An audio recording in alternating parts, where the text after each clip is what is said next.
डरने का नहीं भाई क्वेश्चन सॉल्व करने का और इस क्वेश्चन का फीलिंग चेक करने का। जे मेंस 2022 थर्मोडायनेमिक्स और कैटेगरी चैप्टर का क्वेश्चन है, इजी क्वेश्चन है, बन जाएगा, टेंशन नहीं लेने का। लेकिन कुछ इंपॉर्टेंट पॉइंट पता होना चाहिए। पहला, हमने को बोला क्या है, अपने को ये बोला कलर चेंज कर लेते हैं यार, यही कलर मज़ा नहीं आएगा, और कलर ग्रीन, ठीक है। तो बोला कलर चेंज क्यों नहीं हो रहा, ओके। तो हम लोग को बोला ये है कि एक वैसा 14 ग्राम नाइट्रोजन है और इन लोग का टेम्परेचर है 27 डिग्री, ठीक है ना। तो हम लोग को लास्ट में बेसिकली अमाउंट ऑफ हीट बताना है गाइस। कब अमाउंट ऑफ हीट बताना है, जब हम लोग का जो VRMS होगा वो डबल हो जाए, ठीक है ना। तब हम लोग को इसका अमाउंट ऑफ हीट बताना है गैस का, ठीक है ना। तो गाइस जब भी ना ये दिया हो ना, ये लिखा हो वेसल के अंदर कुछ हो रहा है या फिर वेसल के अंदर एनक्लोज है, उस केस में वो आइसोकोरिक प्रोसेस होता है। कैसा प्रोसेस होता है, आइसोकोरिक। तो आइसोकोरिक, अब आइसोकोरिक के बारे में खास बताता हूँ। आइसोकोरिक में जो क्यू होता है ना, क्यू उसका फॉर्मूला होता है NCV∆T। क्या होता है NCV∆T? तो हम लोग को क्यू पूछा है, तो अगर एन निकाल लें, CV निकाल लें, टेम्परेचर का डिफरेंस निकाल लें तो काम बन जाएगा, तो डरने का नहीं है।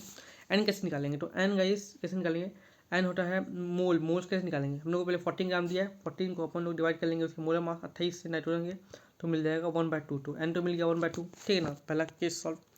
CV, अब CV कैसे निकालेंगे, CV पर आप CV निकालने के लिए हम लोग पता होना चाहिए कि मोनो एटॉमिक है या डायटोमिक है। तो नाइट्रोजन का सबको पता है कि नाइट्रोजन एक डायटोमिक है, तो उसके लिए CV का फॉर्मूला होता है 5/2R, तो 5R/2 ये हो जाता है, तो CV भी मिल गया। और टेम्परेचर कैसे मिला जाए, तो हम लोग को बोला है कि जो VRMS से डबल होने वाला है। जब भी VRMS डबल होता है ना, उस केस में याद कर लो, जो VRMS अगर अपना डबल हो जाता है तो जो टेम्परेचर होता है, इसमें उसको हम लोगों ने 4 टाइम्स चेंज किया है, 4 टाइम्स बढ़ा होगा, ठीक है ना, इसलिए ऐसा है।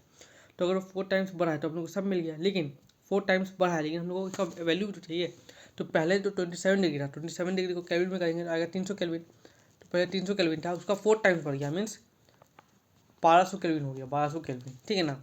अब फॉर्मूला पे लगा देते हैं। फॉर्मूला क्या बोलता है, क्यू का NCV∆T, लेकिन ∆T लेके चलना है, ये भी देखना। N 1/2 था, CV था 5R/2, और ∆T मीन्स 1200 में हम लोग माइनस करना पड़ेगा 300 को, सॉरी 1200 में 300 को ना, 1200 में 300 को माइनस करना पड़ेगा, ठीक है। तो कितना आएगा, 1200 में 300 को माइनस करेंगे तो आ जाएगा अपना 900 आई थिंक आएगा 900। तो जब सॉल्व करेंगे तो अपना आपका आ जाएगा 9360, क्या आ जाएगा 9360, एंड ये आ जाएगा आंसर। All the best.